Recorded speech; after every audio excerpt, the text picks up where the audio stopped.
Everyone, welcome to my YouTube channel Physics Queen Learn Physics in the easiest way. इस series में हम discuss करने वाले हैं atomic and molecular physics as well as laser के questions जो कि CSIR नेट में पूछे गए हैं। तो आज के इस वीडियो में हम जून 2011 के क्वेश्चंस जो हैं वो सॉल्व करने वाले हैं। So the first question from laser from June 2011 we are having. Consider the energy level diagram as shown in the figure below of a typical 3-level ruby laser system with 1.6 into 10 to the power 19 chromium ions per cubic centimeter. All the atoms are excited by 0.4 micrometer radiation decay rapidly to the level E2 which has a lifetime of 3 milliseconds. ठीक है, ये question है उसका first question पूछा गया assuming that there is no radiation of wavelength 0.7 micrometre present in the pumping cycle and that the pumping rate is R atoms per centimetre cube the population density in the level N2 builds up as N2 मतलब E2 में कितने आपके पास number of atoms होंगे that we have to find out. And the most important thing कि 0.7 micrometer की कोई transition यहाँ पर पॉसिबल नहीं है। तो सबसे पहले लेज़र की थोड़ा सा जो प्रोसीजर है उसको समझते हैं। जब भी आप लेज़र एक्शन लेना चाहते हैं तो सबसे पहले ग्राउंड स्टेट से एटम्स को पंप किया जाता है टू द ये 3 लेवल लेज़र सिस्टम है। तो 3 लेवल लेज़र सिस्टम में सबसे हाईएस्ट एनर्जी लेवल पे पंप कर दिया जाता है सारे एटम्स को। फिर यहाँ से एक मेटास्टेबल स्टेट पे डिके होंगे जिसका लाइफ टाइम ज़्यादा होना चाहिए। तो यहाँ पर जो एक्साइटेड स्टेट E2 है इसका 0.3 मिली सेकेंड का टाइमिंग है। So obviously 10 to power -8 second रहता है एक्साइटेड स्टेट में जो टाइमिंग रहता है। यहाँ पर 3 मिली सेकेंड है यानी कम है, तो ये मेटास्टेबल स्टेट होगी और यहाँ से आपको लेज़र जो है वो लाइट मिल रही है। सो यहाँ से आप देख सकते हैं ये मेटास्टेबल स्टेट है और इसी में N2 नंबर ऑफ एटम्स आपसे पूछा गया है फर्स्ट पार्ट में। ठीक है, तो पॉपुलेशन डेंसिटी N2 हमें निकालना है। सो यहाँ पे सबसे पहले लेज़र रेट इक्वेशन आपको लिखना आना चाहिए।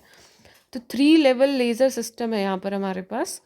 इस पर मान लेते हैं N2 है नंबर ऑफ एटम्स और जो पंपिंग रेट है वो बोला गया R है, यानी R से आप रेट से पंप करें dN/dt इज R, जो कि आपके ग्राउंड स्टेट से एक्साइटेड स्टेट में पंपिंग को रिप्रेजेंट कर रही है। देन यहाँ पर N2 है और इसका जो लाइफ टाइम है वो टॉ गिवन है आपको इस स्टेट के लिए। तो N2 वाले के लिए यहाँ पर N1 मान लेते हैं, यहाँ पे N3 मान लेते हैं। तो हमें रेट इक्वेशन लिखना है सबसे पहले N2 लेवल के लिए। So rate equation for E2 energy level.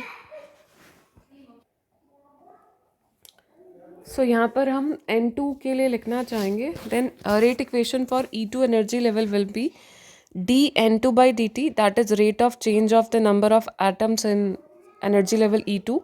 तो यहाँ पे पंपिंग रेट R गिवन है, R से आ रहे हैं और माइनस N2 से डिके भी हो रहे हैं N2 बाई उसका जो टाइम होगा उसके बाद में, कि वो इतना टाइम रुकेंगे और उसके बाद में ये डिके हो जाएंगे। सो नेक्स्ट स्टेप में यहाँ पर हम लिख सकते हैं dN2/R minus N2/τ is equals to dt। अभी दोनों साइड इंटीग्रेशन कर देंगे। टाइम t इक्वल्स टू 0 से t इक्वल्स टू t तक और नंबर ऑफ एटम्स शुरू में 0 थे।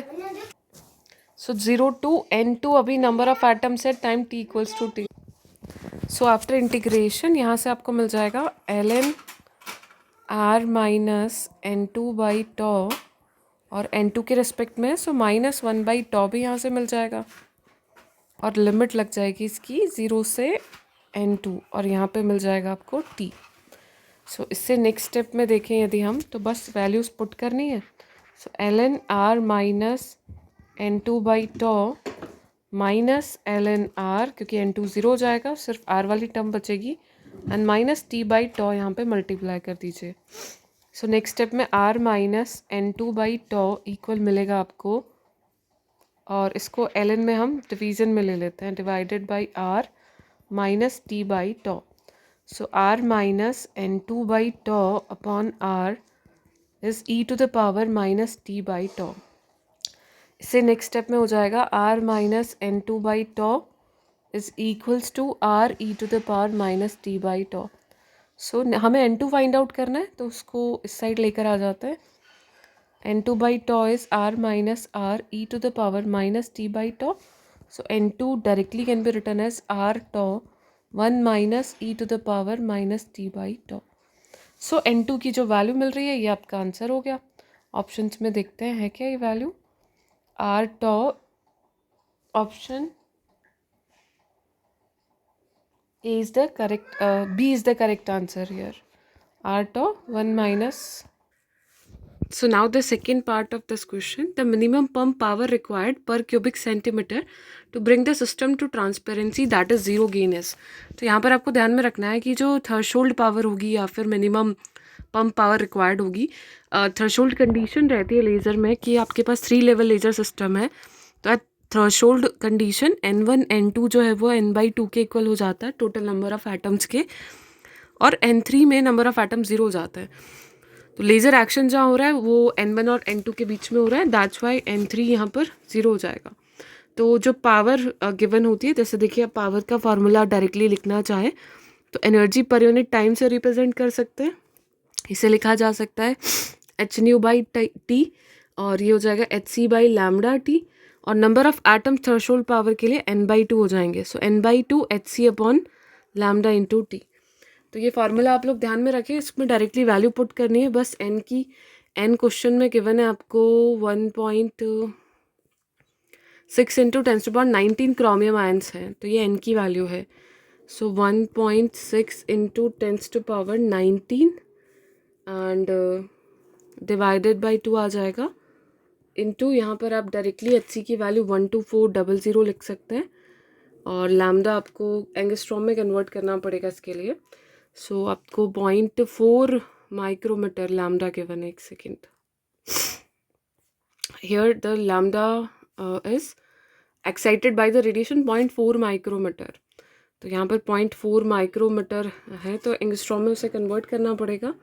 सो 0.4 इंटू 10⁻⁻6 आपका मीटर में जाएगा. देन आप इसे एंगस्ट्रॉम में भी कन्वर्ट कर लेंगे, एंड सी की वैल्यू है यहाँ पर, और टी भी आपको गिवन है 3 मिली सेकेंड्स.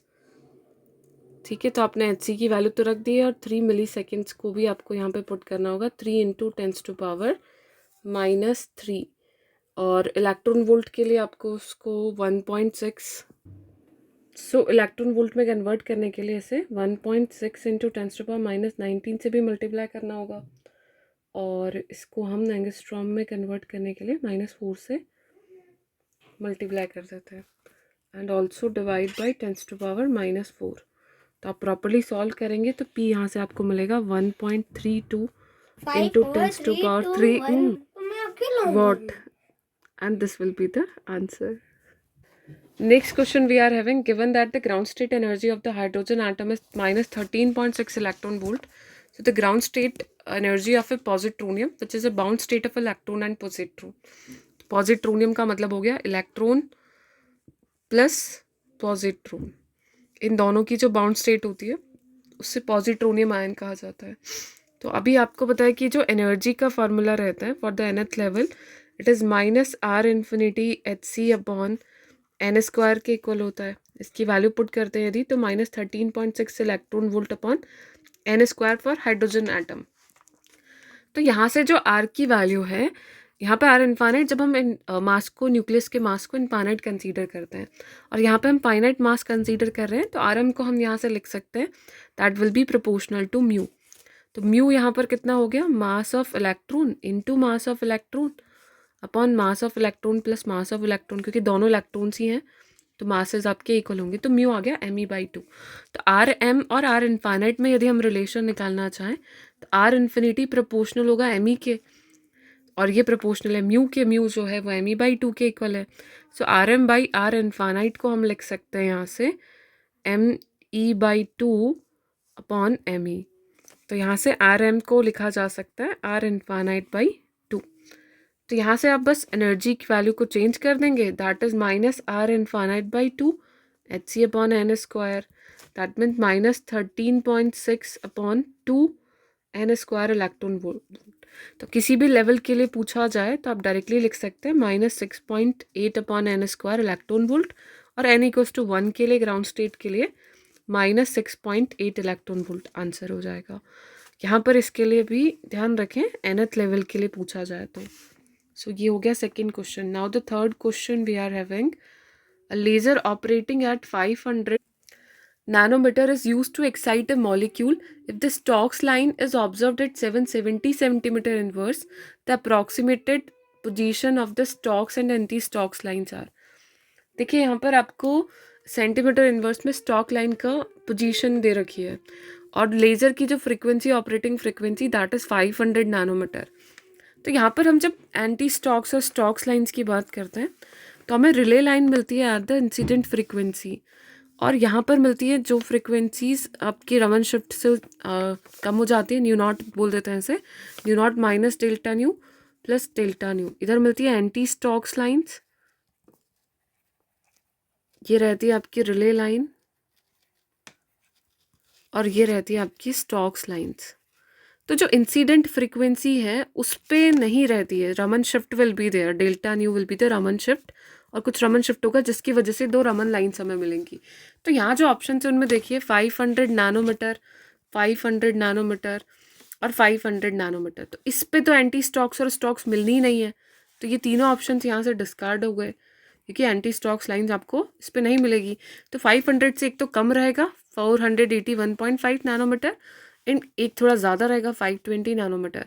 तो अप्रॉक्स 20 का डिफरेंस है, देख सकते हैं आप यहाँ पर. तो यहाँ प्लस हो गया 20, यहाँ हो गया -20. So option A here is the correct answer.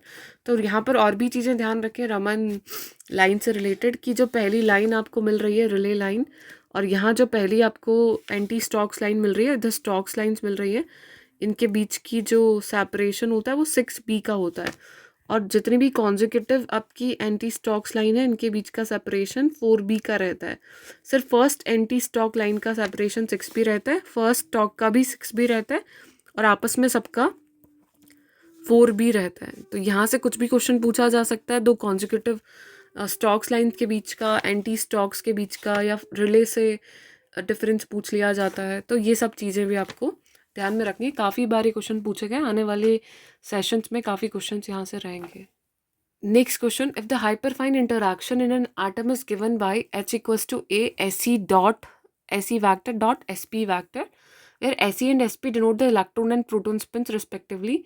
So the splitting between two levels आपको given है, दो states given है 3s1 and 1s0. तो यहाँ पर देखिए सबसे पहले प्रॉपर्ली सॉल्व करते हैं इसे, फिर मैं इसकी एक ट्रिक भी बताऊंगी आपको. तो यहाँ पर एनर्जी आपको गिवन है A SE vector dot SP vector. तो यहाँ से हमें पता है जो टोटल स्पिन होगा S वैक्टर, उसे लिखा जा सकता है SE vector plus SE vector. Total spin off the atom is electronic spin plus proton spin. यहाँ से हम S स्क्वायर यदि फाइंड आउट करना चाहें तो ये होगा SE square plus SP square plus 2SE vector dot SP vector. तो यहाँ से SE vector dot SP vector को क्या लिखा जा सकता है, S square minus SE square minus SP square divided by 2. तो बस इसी को बार बार यूज़ करना है और एनर्जी में ये वैल्यू जो है पुट कर देनी है. तो H कितना आ गया आपके पास, A/2 S square minus SE square minus का SP स्क्वायर. तो यहाँ से अभी देखेंगे यदि आप, तो आपको पता है कि इलेक्ट्रॉनिक स्पिन और प्रोटोन की स्पिन जो रहेगी, SE भी हाफ रहेगा और SP भी हाफ ही रहेगा.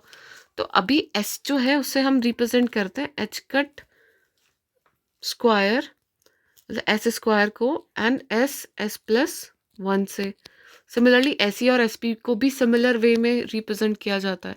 तो यहाँ से आप लिख सकते हैं A/2 S plus 1 H cut square minus H cut square 1/2 plus 1 और minus H cut square 1/2 plus 1. ये SE और SP की वैल्यूज़ भी हमने यहाँ पे पुट कर दी हैं. अब जो एनर्जी सेपरेशन पूछा गया है वो 3s1 और 1s0 स्टेट में पूछा गया है. तो यहाँ से देखिए जो वैल्यू रहती है स्टेट से, ये जो टर्म मल्टीप्लिसिटी रिप्रेजेंट करता है 2s प्लस 1 को, तो इसको आप 3 के इक्वल लिखेंगे तो S आपको कितना मिल जाएगा, 1 मिल जाएगा यहाँ से. और 2s प्लस 1 को यदि आप 1 के इक्वल लिखेंगे तो S 0 मिल जाएगा. यानी आपको जो सेपरेशन निकालना है S की वैल्यू, इस S की वैल्यू 0 एंड 1 के लिए निकालना है. SE और SP तो सेम ही रहेगा हमेशा ही. तो यहाँ से हम लोग लिख सकते हैं इसे, हमें निकालना है delta E and it is delta E S equals to 1 minus E S equals to 0. तो हम प्रॉपर्ली यदि सारी वैल्यूज पुट करें तो ये आ जाएगा 1 plus 1 H cut square minus 3/4 H cut square और माइनस 3/4 एच कट स्क्वायर, और माइनस आ जाएगा यहाँ पर a/2 0 0 + 1 H cut square minus का 3/4 एच कट स्क्वायर। अब देखिए एग्जाम में आपको ये टर्म्स नहीं लिखनी है क्योंकि आपको पता है कैंसिल हो जाएंगी क्योंकि सेम ही दोनों जगह वैल्यूज़ हैं। सो यहाँ से जब सॉल्व करेंगे आप तो ये कितना मिल जाएगा a/2, यहाँ से 2 एच कट स्क्वायर और यहाँ से माइनस मिल जाएगा आपको, सो ज़ीरो ही है वैल्यू। तो आपके पास जो एनर्जी सेपरेशन आया है delta E that is a h cut square, this will be your answer. तो आप देख सकते हैं यहाँ पर a h cut square, option B will be the correct answer. Next question दिसंबर 11 का है जो कि हम नेक्स्ट वीडियो में डिस्कस करेंगे। आई होप यहाँ तक आपको सारी चीज़ें क्लियर हुई होगी और अपकमिंग सेशन में रिमेनिंग जो क्वेश्चंस हैं अगले ईयर के वो हम डिस्कस करते हैं। So thank you everyone. And guys आप में से यदि कोई अनअकैडमी पे लाइव क्लासेस अटेंड करना चाहता है डिटेल स्ट्रक्चर्ड कोर्सेज के लिए, तो बहुत सारे बैच कोर्सेज अभी स्टार्ट हो रहे हैं। आप लोग कोड यूज़ कर सकते हैं सुरभि लाइव। अभी इस पर 25% ऑफर चल रहा है, साथ ही साथ एक्स्ट्रा 3 मंथ्स का एक्सटेंशन भी मिल रहा है। ठीक है, तो आप यदि 31 मार्च से पहले सब्सक्राइब करते हैं तो आपको इतना ऑफ़र भी मिल जाएगा और एक्स्ट्रा मंथ्स भी फ्री में आपको मिलने वाले हैं। तो अभी हमारा 5 अप्रैल से EMT का डिटेल कोर्स स्टार्ट हो रहा है और 6 अप्रैल से इलेक्ट्रॉनिक्स का डिटेल कोर्स स्टार्ट हो रहा है। टाइमिंग इसका रहेगा 4 PM और इसका टाइमिंग रहेगा 9:45 AM। तो आप लोग ज़रूर से सब्सक्राइब करें using code Surabhi live. Thank you everyone.